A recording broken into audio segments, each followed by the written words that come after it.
അപ്പോൾ ഇന്നത്തെ വീഡിയോയിൽ നമ്മൾ നോക്കാൻ പോകുന്നത് പുതിയൊരു ടോപ്പിക്കാണ്, that is super conductivity. Super conductivity ആ പേര് തന്നെ ഉണ്ടല്ലേ, കണ്ടക്ടിവിറ്റി വളരെ ലാർജ് ആയിരിക്കും. അതായത് സൂപ്പറായിട്ടുള്ള കണ്ടക്ടിവിറ്റി ഷോ ചെയ്യാനായിട്ട് കഴിയുന്ന കുറച്ച് മെറ്റീരിയൽസിനെ പറ്റിയിട്ടാണ് നമ്മൾ ഈ ഒരു സെക്ഷനിൽ പഠിക്കാനായിട്ട് പോകുന്നത്. കണ്ടക്ടിവിറ്റി ഇൻക്രീസ് ചെയ്യുക മീൻസ് റെസിസ്റ്റിവിറ്റി ഡിക്രീസ് ചെയ്യുക. റെസിസ്റ്റിവിറ്റി അല്ലെങ്കിൽ റെസിസ്റ്റൻസ് എന്ന് പറഞ്ഞാൽ ഒരു വസ്തുവിന് ഇലക്ട്രിസിറ്റിയെ കണ്ടക്ട് ചെയ്യാനുള്ള ആ ഒരു തടസ്സത്തെ വിളിക്കുന്ന പേരാണല്ലോ റെസിസ്റ്റിവിറ്റി അല്ലെങ്കിൽ റെസിസ്റ്റൻസ്. ആ റെസിസ്റ്റൻസ് ഡിക്രീസ് ചെയ്യുമ്പോഴായിരിക്കും കണ്ടക്റ്റൻസ് അല്ലെങ്കിൽ കണ്ടക്ടിവിറ്റി ഇൻക്രീസ് ചെയ്യുന്നത്. അങ്ങനെ റെസിസ്റ്റിവിറ്റി തീരെ കുറഞ്ഞ അല്ലെങ്കിൽ റെസിസ്റ്റിവിറ്റി 0 ആയിട്ടുള്ള ചില മെറ്റീരിയൽസിനെയാണ് നമ്മൾ സൂപ്പർ കണ്ടക്ടേഴ്സ് എന്ന് പറയുന്നത്. ആ ഒരു പ്രോസസ്സിനെയാണ് സൂപ്പർ കണ്ടക്ടിവിറ്റി എന്ന് വിളിക്കുന്നത്. ഇനി എല്ലായ്പ്പോഴും ഒരു വസ്തു നമ്മൾ യൂഷ്വലി പറയാറുള്ള മെറ്റീരിയൽസിനാണ് ഈ ഒരു സൂപ്പർ കണ്ടക്റ്റിംഗ് നേച്ചർ വരുന്നത്. സാധാരണഗതിയിൽ അല്ലെങ്കിൽ അവർ നമ്മുടെ ഒരു റൂം ടെമ്പറേച്ചറിൽ നമ്മുടെ ഡെയിലി റൊട്ടീനിൽ ഇരിക്കുമ്പോഴത്തേക്ക് അവർക്ക് ഒരിക്കലും ഇങ്ങനെ ഒരു 0 റെസിസ്റ്റൻസ് അല്ലെങ്കിൽ ഒരു സൂപ്പർ കണ്ടക്റ്റൻസ് ഷോ ചെയ്യാനായിട്ട് പറ്റത്തില്ല. അതിന് വേണ്ടിയിട്ട് ഈ മെറ്റീരിയൽസിനെ നമ്മൾ ചില പ്രത്യേക സാഹചര്യങ്ങളിലേക്ക് കൊണ്ടുവരുമ്പോഴായിരിക്കും ഇവർക്ക് ഈ ഒരു സ്വഭാവം കിട്ടുന്നത്. The complete disappearance of electrical resistance in various solids when they are cooled below a characteristic temperature is known as superconductivity. അന്നേരം എന്താണ് സൂപ്പർ കണ്ടക്ടിവിറ്റി എന്ന് ചോദിച്ചാൽ, പല സോളിഡ്സിനെ നമ്മൾ ഒരു പ്രത്യേക ടെമ്പറേച്ചറിലും താഴേക്ക് തണുപ്പിക്കുമ്പോൾ, ചൂടാക്കുകയല്ല തണുപ്പിക്കുമ്പോഴത്തേക്ക് കംപ്ലീറ്റ് ആയിട്ട് ഇവരുടെ ഇലക്ട്രിക്കൽ റെസിസ്റ്റൻസ് ഇല്ലാണ്ടാവുന്നു, ഡിസപ്പിയർ ചെയ്യുന്നു. ഈ ഒരു പ്രോസസ്സിനെയാണ് നമ്മൾ സൂപ്പർ കണ്ടക്ടിവിറ്റി അല്ലെങ്കിൽ അങ്ങനെയുള്ള മെറ്റീരിയൽസിനെയാണ് നമ്മൾ സൂപ്പർ കണ്ടക്ടേഴ്സ് എന്ന് വിളിക്കുന്നത്. ഒരു നോർമൽ സോളിഡ് സൂപ്പർ കണ്ടക്ടർ ആവണമെങ്കിൽ നമ്മൾ എന്താ ചെയ്യേണ്ടത്? ഒരു ക്യാരക്ടറിസ്റ്റിക് ടെമ്പറേച്ചർ അല്ലെങ്കിൽ ഒരു മിനിമം ടെമ്പറേച്ചറിന് താഴേക്ക് നമ്മൾ ഇവരെ തണുപ്പിക്കണം. അങ്ങനെ തണുപ്പിക്കുമ്പോഴത്തേക്ക് we can see that their electrical resistance will disappear. അവരുടെ ഇലക്ട്രിക്കൽ റെസിസ്റ്റൻസ് എന്ത് ചെയ്യുന്നു? ഡിസപ്പിയർ ചെയ്യുന്നു. അതായത് ഇവർക്ക് നല്ല രീതിയിൽ ഇലക്ട്രിസിറ്റിയെ കണ്ടക്ട് ചെയ്യാനായിട്ടുള്ള കഴിവുണ്ടാവും. നല്ല രീതിയിൽ എന്നല്ല, സാധാരണ അവർ കണ്ടക്ട് ചെയ്യുന്നതിനെക്കാട്ടിലും 10 മടങ്ങ് ശക്തിയായിട്ട് ഇവർക്ക് കണ്ടക്ട് ചെയ്യാനുള്ളൊരു കഴിവുണ്ടാവും. ഈ ഒരു പ്രോസസ്സിനെയാണ് നമ്മൾ സൂപ്പർ കണ്ടക്ടിവിറ്റി എന്ന് പറയുന്നത്. ഇനി സൂപ്പർ കണ്ടക്ടിവിറ്റി ആദ്യമായിട്ട് ഒബ്സർവ് ചെയ്തത് പ്യുവർ മെർക്കുറിയിലാണ്. അത് കണ്ടുപിടിച്ചത് HK വൺസ് എന്ന് പറഞ്ഞിട്ട് ഒരു ഡച്ച് സയൻറ്റിസ്റ്റാണ് ഇത് ആദ്യമായിട്ട് കണ്ടുപിടിച്ചത്.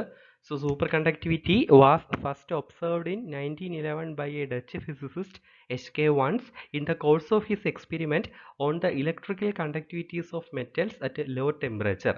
അന്നേരം കുറഞ്ഞ ടെമ്പറേച്ചറിൽ മെറ്റീരിയൽസിൻ്റെ അല്ലെങ്കിൽ സോളിഡ്സിൻ്റെ അല്ലെങ്കിൽ മെറ്റൽസിൻ്റെ കണ്ടക്ടിവിറ്റി പഠിച്ചുകൊണ്ടിരുന്ന സമയത്താണ് HK വൺസ് ഈ സൂപ്പർ കണ്ടക്ടിവിറ്റി ഒബ്സർവ് ചെയ്തത്.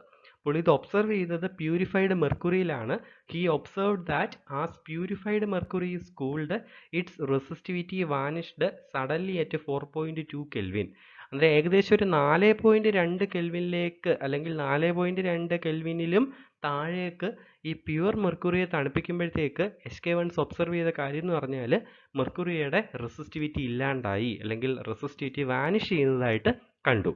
ഇനി ഈ 4.2 കെൽവിന് മുകളിലേക്ക്, അതായത് ഇപ്പോൾ 4.3 കെൽവിനോ അല്ലെങ്കിൽ 5 കെൽവിനോ ഒക്കെ എടുക്കുകയാണെങ്കിൽ അവിടെ മെർക്കുറിക്ക് ഒരു റെസിസ്റ്റിവിറ്റി ഉണ്ട്. അത് കുറവാണെങ്കിൽ പോലും നമുക്ക് മെഷർ ചെയ്യാൻ പറ്റുന്ന ഒരു റെസിസ്റ്റിവിറ്റി അവിടെ കാണും. പക്ഷെ 4.2 കെൽവിനിലേക്ക് താഴേക്ക് വരുമ്പോഴത്തേക്ക് 0 അല്ലെങ്കിൽ 0യോട് ഏറ്റവും അടുത്തിരിക്കുന്ന ഒരു റെസിസ്റ്റിവിറ്റിയാണ് ഒബ്സർവ് ചെയ്യാനായിട്ട് പറ്റിയത്. ഇനി അന്നേരം ഈ 4.2 കെൽവിനാണ് മെർക്കുറിയെ സംബന്ധിച്ചിടത്തോളം എന്തെന്ന് പറയുന്നത്? ആ ഒരു മിനിമം അല്ലെങ്കിൽ ആ ഒരു ലിമിറ്റ് ഓഫ് ടെമ്പറേച്ചർ എന്ന് പറയുന്നത് അല്ലേ. ഈ ഒരു ടെമ്പറേച്ചറിനെ വിളിക്കുന്ന പേരാണ് ക്രിട്ടിക്കൽ ടെമ്പറേച്ചർ. അന്നേരം സാധാരണ മെർക്കുറിയിൽ നിന്നും സൂപ്പർ കണ്ടക്റ്റിംഗ് ആയിട്ടുള്ള മെർക്കുറിയിലേക്കുള്ള മാറ്റം സംഭവിച്ചത് 4.2 കെൽവിനിൽ വെച്ചാണ്. തണുപ്പിച്ച് 4.2 കെൽവിനിൽ എത്തിയപ്പോഴാണ് നോർമൽ മെർക്കുറിയിൽ നിന്ന് സൂപ്പർ കണ്ടക്റ്റിംഗ് മെർക്കുറിയിലേക്കുള്ള ഒരു ട്രാൻസിഷൻ, ഒരു മാറ്റം ഉണ്ടായത്. ഈ ട്രാൻസിഷൻ ടെമ്പറേച്ചറിനെ നമ്മൾ വിളിക്കുന്ന പേരാണ് ക്രിട്ടിക്കൽ ടെമ്പറേച്ചർ. അതിനെ TC എന്നാണ്, T സഫിക്സ് ആയിട്ട് C, ക്രിട്ടിക്കൽ ടെമ്പറേച്ചർ എന്നായിരിക്കും നമ്മൾ ഇതിനെ ഡിനോട്ട് ചെയ്യുന്നത്.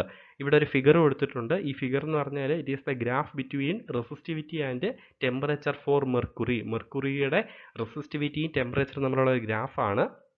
നിങ്ങൾക്ക് നോക്കിയാൽ മനസ്സിലാവും, ടെമ്പറേച്ചർ കുറയുന്നതിനനുസരിച്ചിട്ട് റെസിസ്റ്റിവിറ്റി കുറഞ്ഞു വരികയാണ്. അങ്ങനെ TC നമ്മുടെ 4.2 കെൽവിനിൽ എത്തിയപ്പോഴത്തേക്ക് എന്ത് സംഭവിച്ചു? റെസിസ്റ്റിവിറ്റിയുടെ വില 0 ആയിട്ട് മാറി, 0 ആയിട്ട് മാറി. ഇനി 4.2 കെൽവിന് പുറകിലോട്ട് എവിടെ നോക്കിയാലും അവിടെ എല്ലാം റെസിസ്റ്റിവിറ്റി ഇല്ലാണ്ടായി നമുക്ക് കാണാനായിട്ട് പറ്റും. എന്നിട്ട് ഈ ഒരു പ്രോസസ്സിനെയാണ് സൂപ്പർ കണ്ടക്ടിവിറ്റി നമ്മൾ വിളിക്കുന്നത്. The temperature Tc which mark the transition of a normal conductor to the superconducting state is defined as the transition temperature. Critical ടെമ്പറേച്ചറിനോ ട്രാൻസിഷൻ ടെമ്പറേച്ചറിനോ നമുക്ക് ടി സിനെ വിളിക്കാം. ഇനി ക്രിട്ടിക്കൽ ടെമ്പറേച്ചറിന് മുകളിൽ the substance is in the familiar normal state but below T C it enters an entirely different super conducting state. പറഞ്ഞ കാര്യങ്ങൾ തന്നെയാണ്. ടി സിക്ക് മുകളിലേക്ക് അത് നോർമൽ കണ്ടക്ടർ ആയിരിക്കും, ടി സിക്ക് താഴെ വരുമ്പോഴത്തേക്ക് അത് സൂപ്പർ കണ്ടക്ടറായിട്ട് മാറുന്നു. ഇനി സൂപ്പർ കണ്ടക്ടിവിറ്റി നമുക്ക് എങ്ങനെ ഐഡൻറ്റിഫൈ ചെയ്യാം? The super conducting state is marked by a sudden fall of the electrical resistivity of the material to nearly zero when it is cooled to a sufficiently low temperature. അതായത് നമുക്ക് ഒരു material എങ്ങനെ super കണ്ടക്ടറായി എന്ന് പറയാം, അല്ലെങ്കിൽ എങ്ങനെ മനസ്സിലാക്കാം? കുറഞ്ഞ ടെമ്പറേച്ചറിലേക്ക് നമ്മളതിനെ തണുപ്പിക്കുമ്പോഴത്തേക്ക് അതിൻ്റെ റെസിസ്റ്റിവിറ്റി പെട്ടെന്ന് എന്ത് ചെയ്യുന്നു? സീറോയിലേക്ക് വന്ന് വീഴുന്നു, അല്ലെങ്കിൽ റെസിസ്റ്റിവിറ്റി ഇല്ലാണ്ടാവുന്നു. The resistivity of a metal decreases as the temperature is lowered and it tends to zero as the temperature approaches zero. പറഞ്ഞ കാര്യങ്ങൾ തന്നെ. റെസിസ്റ്റിവിറ്റി എന്ന് പറയുന്നത് ടെമ്പറേച്ചർ കുറയുന്നതിനനുസരിച്ചിട്ട് കുറഞ്ഞ് സീറോയോട് അടുക്കുന്നു. ഇനി superconductivity occurs in metallic elements. Metallic എലമെൻറ്റ്സിലാണ് ഇത് ഒബ്സർവ് ചെയ്യുന്നത്, സിൽവർ, ലെഡ് പോലെയുള്ളവരിൽ. And also in alloys and semiconductor. അതുപോലെ അലോയ്സ്, ലോഹസങ്കരങ്ങളിലും സെമി കണ്ടക്ടേഴ്സിലും നമുക്കിത് ഒബ്സർവ് ചെയ്യാനായിട്ട് പറ്റും. The range of transition temperature at present extend from 23.2 kelvin for the alloy NB3 germanium to 0.01 kelvin for some semiconductor. പ്രത്യേകിച്ചൊന്നുമില്ല, അത് ഓരോ മെറ്റീരിയൽസിനും ഓരോരോ ട്രാൻസിഷൻ ടെമ്പറേച്ചർ ആയിരിക്കും ഉള്ളതെന്നാണ് പറഞ്ഞേക്കുന്നത്. അപ്പോൾ NB3G എന്ന് പറയുന്ന ഒരു അലോയ്ക്ക് 23.2 കെൽവിൻ ആയിരിക്കും ട്രാൻസിഷൻ ടെമ്പറേച്ചർ. അതായത് ആ ഒരു 23.2 കെൽവിൻ താഴോട്ട് അത് സൂപ്പർ കണ്ടക്ടറായിട്ട് ആക്ട് ചെയ്യുന്നു, അവിടെ റെസിസ്റ്റിവിറ്റി കാണത്തില്ല. പിന്നെ ചില സെമി കണ്ടക്ടേഴ്സിനൊക്കെ വളരെ കുറവായിരിക്കും, അതായത് 0.01 കെൽവിനൊക്കെ വന്നെങ്കിൽ മാത്രമേ അവരെന്തായിട്ട് ആക്ട് ചെയ്യത്തുള്ളൂ? സൂപ്പർ കണ്ടക്ടേഴ്സായിട്ട് ആക്ട് ചെയ്യത്തുള്ളൂ. ഇനി ഈ സൂപ്പർ കണ്ടക്ടിവിറ്റിക്ക് എപ്പോഴൊക്കെയാണ് മാറ്റങ്ങൾ വരുന്നത്, അല്ലെങ്കിൽ സൂപ്പർ കണ്ടക്ടിവിറ്റിക്ക് മാറ്റങ്ങൾ വരുന്നതെന്ന് പറഞ്ഞാൽ ആ ഒരു ടെമ്പറേച്ചർ, ആ ട്രാൻസിഷൻ ടെമ്പറേച്ചറിന് എപ്പോഴൊക്കെയാണ് മാറ്റങ്ങൾ വരുന്നതെന്നുള്ളത് നമ്മൾ നോക്കാൻ പോകുന്നത്. When impurities are added to super conducting elements. നമ്മൾ സൂപ്പർ കണ്ടക്റ്റിംഗ് എലമെൻറ്റ്സിലേക്ക് ഇമ്പ്യൂരിറ്റീസ് ആഡ് ചെയ്യുമ്പോൾ the super conducting property is not lost but the transition temperature is lowered. ഇപ്പം എൻ്റെ കയ്യിലൊരു സൂപ്പർ കണ്ടക്ടർ ഉണ്ട്, അതിനകത്തേക്ക് ഞാൻ കുറച്ച് ഇമ്പ്യൂരിറ്റീസിനെയൊക്കെ ആഡ് ചെയ്യുക, എന്തെങ്കിലും എക്സ്റ്റേണൽ ആയിട്ടുള്ള മെറ്റീരിയൽസിനെ ആഡ് ചെയ്യുകയാണെങ്കിൽ സൂപ്പർ കണ്ടക്ടറായിട്ട് തന്നെ നിലനിൽക്കും, പക്ഷേ അതിൻ്റെ ട്രാൻസിഷൻ ടെമ്പറേച്ചർ എന്ത് ചെയ്യുന്നു? വീണ്ടും കുറയും. ഇപ്പം മെർക്കുറിയുടെ കേസ് 4.2 കെൽവിൻ ആണെന്ന് പറഞ്ഞു അല്ലേ. എന്തെങ്കിലും ഒരു എക്സ്റ്റേണൽ ഇമ്പ്യൂരിറ്റി ആഡ് ചെയ്യുമ്പോഴത്തേക്ക് അത് 4.2 കെൽവിനിൽ നിന്ന് വീണ്ടും താഴോട്ട് വരും, 3 പോയിന്റ് എത്രങ്കിലോട്ടോ 2 പോയിന്റിലോട്ടോ ഒക്കെ മാറ്റം വരും. അത് ട്രാൻസിഷൻ ടെമ്പറേച്ചർ കുറയുന്നതായിട്ട് നമുക്ക് കാണാൻ പറ്റും. അന്നേരം അത്രയും വീണ്ടും നമ്മൾ തണുപ്പിച്ചെങ്കിൽ മാത്രമേ അത് വീണ്ടും സൂപ്പർ കണ്ടക്ടറായിട്ട് നിലനിൽക്കത്തുള്ളൂ. ഇനി അടുത്തൊരു ഇമ്പോർട്ടൻറ്റ് സംഗതി എന്ന് പറഞ്ഞാൽ, നമ്മളിപ്പം മെർക്കുറിയെ പറ്റി പഠിച്ചു, അല്ലെങ്കിൽ വേറെ ഏതെങ്കിലും ഒരു അലോയി, അങ്ങനെ ആരെങ്കിലും പറ്റി, ഒരു സൂപ്പർ കണ്ടക്ടറായിട്ടുള്ള ആരെങ്കിലും പറ്റി പഠിച്ചുകൊണ്ടിരിക്കുക. നമുക്കറിയാം ഐസോട്ടോപ്പ് എന്താണെന്ന് അല്ലേ. അത് ഐസോട്ടോപ്പ് എന്ന് പറഞ്ഞാൽ എന്താ? അറ്റോമിക് നമ്പർ സെയിം ആയിരിക്കും, പക്ഷേ അറ്റോമിക് മാസ് എന്ന് പറയുന്നത് വ്യത്യസ്തമായിരിക്കും. അങ്ങനെ അതിലിപ്പം ഏതൊരു മെറ്റീരിയലിലും ഒരുപാട് ഐസോട്ടോപ്പുകൾ നമുക്ക് കാണാൻ പറ്റുമല്ലോ, അല്ലെങ്കിൽ ഒരേ അറ്റോമിക് നമ്പറും ഡിഫറൻറ്റ് അറ്റോമിക് മാസുള്ള ഒരുപാട് മെറ്റീരിയൽസ് നിലവിലുണ്ടല്ലോ. അതിന് സംഭവിക്കുന്നതെന്ന് പറഞ്ഞാൽ ഓരോ ഐസോട്ടോപ്പുകൾക്കും ഓരോരോ ട്രാൻസിഷൻ ടെമ്പറേച്ചർ ആയിരിക്കും. ഇപ്പം ഹൈഡ്രജൻ എടുക്കുകയാണ്, ഞാൻ ജസ്റ്റ് എക്സാമ്പിൾ പറയുക. ഹൈഡ്രജൻ തന്നെ 1H1, 1H2, 1H3 3 ഐസോട്ടോപ്പുകളുണ്ട്. ഈ ഓരോ ഐസോട്ടോപ്പുകൾക്കും ഓരോരോ ക്രിട്ടിക്കൽ ടെമ്പറേച്ചർ ആയിരിക്കും. അതായത് ഓരോരുത്തരെയും നമ്മൾ ഓരോ ടെമ്പറേച്ചറിലേക്ക് തണുപ്പിച്ചെങ്കിൽ മാത്രമേ അവർക്ക് സൂപ്പർ കണ്ടക്ടറായിട്ട് മാറാനായിട്ട് പറ്റത്തുള്ളൂ. സോ ഐസോട്ടോപ്പിക് മാസ് മാറുന്നതിനനുസരിച്ചിട്ട് ഇവരുടെ സൂപ്പർ കണ്ടക്റ്റിംഗ് നേച്ചർ എന്ത് ചെയ്യുന്നു? ചേഞ്ച് ചെയ്യുന്നു. ഈ ഒരു ഫിനോമിനെ വിളിക്കുന്ന, അല്ലെങ്കിൽ ഈ ഒരു പ്രോസസ്സിനെ വിളിക്കുന്ന പേരാണ് isotope effect.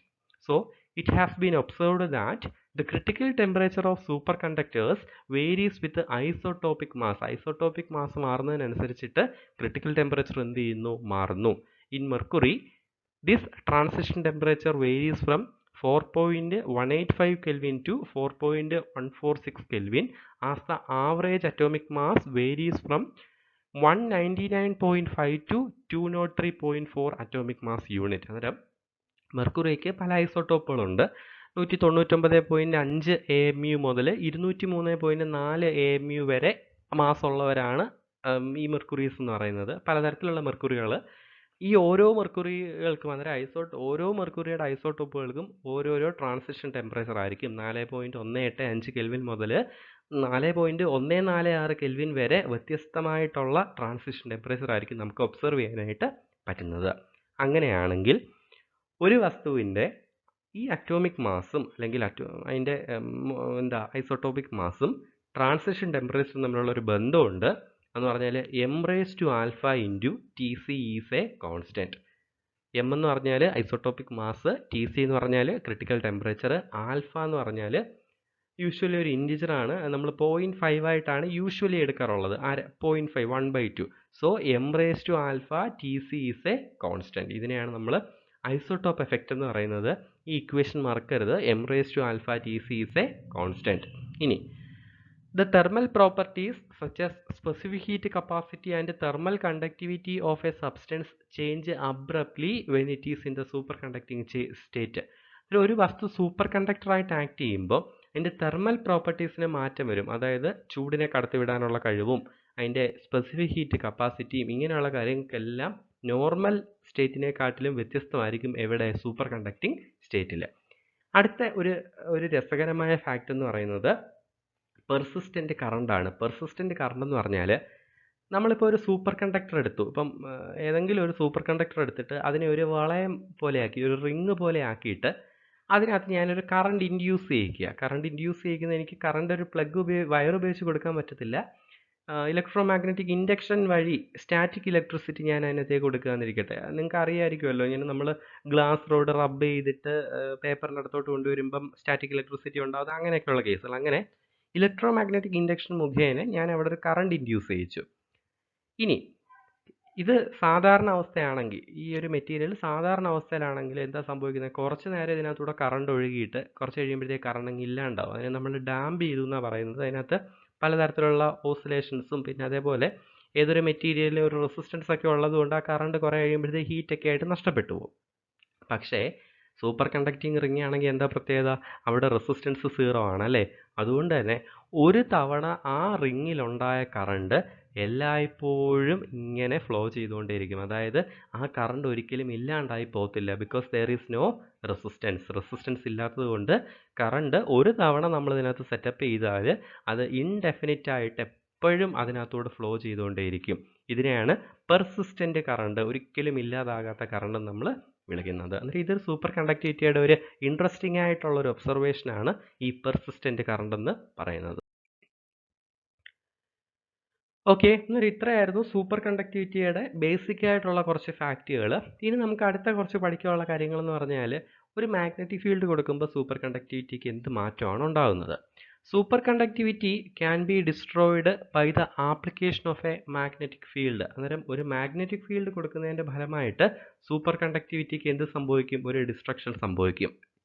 If a strong enough magnetic field called critical field is applied to a superconducting specimen, it becomes normal and recovers its normal resistivity even at T less than Tc. If a strong enough magnetic field called critical field is applied to a superconducting specimen, ഒരു super conducting അല്ലെങ്കിൽ ഒരു super കണ്ടക്ടറിലേക്ക് ഒരു വലിയ magnetic field ഞാൻ കൊടുക്കുകയാണ്, അല്ലെങ്കിൽ ആ ഒരു മാഗ്നറ്റിക് ഫീൽഡിനെ ഞാൻ ക്രിട്ടിക്കൽ ഫീൽഡ് എന്നാണ് പറയുന്നത്. അങ്ങനെയാണെങ്കിൽ എന്ത് സംഭവിക്കും? അത് ഒരു നോർമൽ മെറ്റീരിയൽ ആയിട്ട് മാറുന്നു. മാത്രമല്ല അതിന് റെസിസ്റ്റിവിറ്റിയൊക്കെ തിരിച്ചു കിട്ടുകയും ചെയ്യുന്നു. നമ്മൾ പറഞ്ഞ ഇത്രയേ ഉള്ളൂ. ഒരു സൂപ്പർ കണ്ടക്ടറിലേക്ക് വലിയൊരു മാഗ്നറ്റിക് ഫീൽഡ് കൊടുക്കുകയാണെങ്കിൽ അത് നോർമൽ കണ്ടക്ടറായിട്ട് മാറുന്നു. സൂപ്പർ കണ്ടക്ടർ അല്ല, നോർമൽ കണ്ടക്ടറായിട്ട് മാറുന്നു. ഇങ്ങനെ ഒരു സൂപ്പർ കണ്ടക്ടർ നോർമൽ കണ്ടക്ടർ ആവാൻ വേണ്ടി നമ്മൾ കൊടുത്ത ആ എക്സ്റ്റേണൽ മാഗ്നറ്റിക് ഫീൽഡിനെ വിളിക്കുന്ന പേരാണ് ക്രിട്ടിക്കൽ ഫീൽഡ്. നമ്മളതിനെ HC എന്നായിരിക്കും പറയുന്നത്. Critical field HC. പിന്നെ മാഗ്നറ്റിക് ഫീൽഡ് എന്ന് കാണിക്കാൻ ചിലപ്പം BC എന്ന് നമ്മൾ യൂസ് ചെയ്യാറുണ്ട്. ഇനി the critical value of the applied magnetic field for the destruction of super conductivity is denoted by HC of T. അന്നേരം ഒരു സൂപ്പർ കണ്ടക്ടിവിറ്റി ഇല്ലാണ്ടാക്കാൻ വേണ്ടി നമ്മൾ കൊടുത്ത ആ മാഗ്നറ്റിക് ഫീൽഡ്, ആ ക്രിട്ടിക്കൽ ഫീൽഡിനെ HC എന്നാണ് നമ്മൾ ഡിനോട്ട് ചെയ്യുന്നത്. പിന്നെ ചൂട് മാറുന്നതിനനുസരിച്ചിട്ട് ഈ മാഗ്നറ്റിക് ഫീൽഡിൻ്റെ വില എന്ത് ചെയ്തുകൊണ്ടിരിക്കും, ചേഞ്ച് ചെയ്തുകൊണ്ടിരിക്കും. അതുകൊണ്ടാണ് HC(T) എന്ന് നമ്മൾ പറയുന്നത്. For a given substance the value of HC decreases as the temperature increases from 0 Kelvin to TC.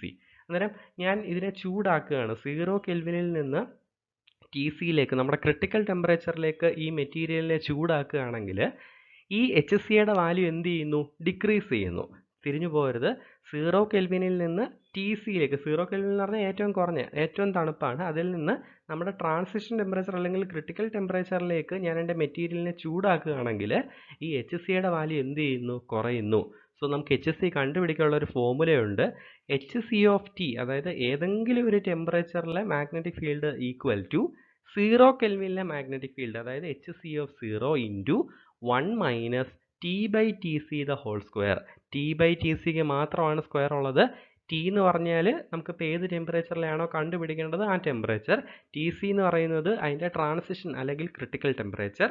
So ഇപ്പോൾ മെർക്കുറി ആണെങ്കിൽ 4.2 ആണ് TC. T എന്ന് പറഞ്ഞാൽ എനിക്ക് ചിലപ്പോൾ ഒരു 30 കെൽവിനിലായിരിക്കും കണ്ടുപിടിക്കേണ്ടത്. സോ 30/4.2 ദ ഹോൾ സ്ക്വയർ എന്ന് വരും. HC(T) എന്ന് പറഞ്ഞാൽ ആ 30 കെൽവിനിലെ മാഗ്നറ്റിക് ഫീൽഡ്. HC(0) എന്ന് പറഞ്ഞാൽ 0 കെൽവിനിലെ magnetic field. So HC(T) equal to HC(0) into 1 minus T/TC the whole square. ഇതാണ് നമ്മുടെ മാഗ്നറ്റിക് ഫീൽഡ് കണ്ടുപിടിക്കാനുള്ള ഇക്വേഷൻ എന്ന് പറയുന്നത്. Thus, the field has its maximum value at T equal to 0 Kelvin. So, critical field എപ്പോഴാണ് maximum? 0 കെൽവിനിൽ. ഏറ്റവും കുറവ് എപ്പോഴായിരിക്കും, അല്ലെങ്കിൽ 0 എപ്പോഴായിരിക്കും? അതിൻ്റെ ട്രാൻസിഷൻ ടെമ്പറേച്ചറിൽ. അതായത് 0 കെൽവിനിൽ HCക്ക് മാക്സിമം വാല്യൂ, ഇനി ട്രാൻസിഷൻ ടെമ്പറേച്ചർ TCയിൽ ഈ HCക്ക് 0 വാല്യൂ ആയിരിക്കും ഉള്ളത്. ഓക്കെ, ഇനി the destruction of super conductivity by relatively small magnetic field prevent the super conductor from being used in a solenoid to produce extremely large magnetic field. അന്നേരം ചെറിയ magnetic field കൊടുക്കുമ്പോൾ super conductivity അങ്ങ് ഇല്ലാണ്ടാവുകയാണെങ്കിൽ അങ്ങനെയുള്ള super കണ്ടക്ടേഴ്സിനെ നമുക്ക് സോളിനോയിഡുകളൊക്കെ നിർമ്മിക്കാനായിട്ട് use ചെയ്യാം. കാര്യം അതിൻ്റെ ഫലമായിട്ട് എനിക്ക് വലിയ വലിയ മാഗ്നറ്റിക് ഫീൽഡ് അവിടെ ഉണ്ടാക്കിയെടുക്കാനായിട്ട് പറ്റും. ചുരുക്കി പറഞ്ഞാൽ ഇത്രയേ ഉള്ളൂ. സ്ട്രോങ് മാഗ്നറ്റിക് ഫീൽഡ് കൊടുക്കുന്നതിൻ്റെ ഫലമായിട്ട് ഒരു മെറ്റീരിയൽ സൂപ്പർ കണ്ടക്ടറിൽ നിന്ന് നോർമൽ കണ്ടക്ടറിലേക്ക് മാറുന്നു. ഇനി നമുക്ക് ഈ ഒരു സെക്ഷനിലുള്ള, ഈ ഒരു ചാപ്റ്ററിലുള്ള ഏറ്റവും ഇമ്പോർട്ടൻ്റ് ആയിട്ടുള്ള ഒരു ടോപ്പിക്കാണ് മീസ്നർ എഫക്റ്റ് എന്ന് പറയുന്നത്. സംഭവം ഇത്രയേ ഉള്ളൂ. ഒരു സൂപ്പർ കണ്ടക്ടറിലേക്ക് ഞാൻ മാഗ്നറ്റിക് ഫീൽഡ് കൊണ്ടുവെക്കുകയാണെങ്കിൽ ആ സൂപ്പർ കണ്ടക്ടർ ഒരിക്കലും മാഗ്നറ്റിക് ഫീൽഡിൽ ഇരിക്കാൻ ആഗ്രഹിക്കുന്നില്ല.